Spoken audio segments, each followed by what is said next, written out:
আজ অনেক দিন পর বাপের বাড়ি গেলাম। তো বাপের বাড়ি গিয়ে সব বোনেরা মিলে একটা পিকনিকের আয়োজন করলাম। তো আয়োজন করার জন্য পয়সা কিন্তু সব মার থেকেই গেল, মাই দিল সব পয়সা। তো বোনের বর বাজার করে নিয়ে আসলো। তো রান্না করতে সব বোনেরা বসে গেছি, রান্না করছি, খুব আনন্দও করছি। কিন্তু আনন্দের মাঝে একটা দুঃখের খবর আছে, সেখানে আমার বাবা আজকে জীবিত নেই, বাবা পরলোকে গমন করেছে।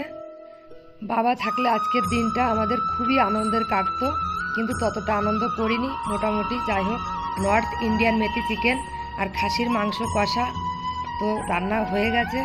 তো এখন সবাই মিলে বসবো খেতে। ওই যে মা, ওই যে বোনের বর, খাসির মাংসটা কষিয়ে রেখে দেবো একটুখানি। এবার সবাই খেতে বসে গেছি, সব বোনেরা মিলে একসঙ্গে খেতে বসে গেছি। মা আছে, পিসি আছে। তো আজকে আমরা সবাই খাচ্ছি, খুব আনন্দ করছি। কিন্তু বাবা থাকলে বাবা খুবই খুশি হতো, বাবা আমাদের খাওয়াতে খুবই ভালো।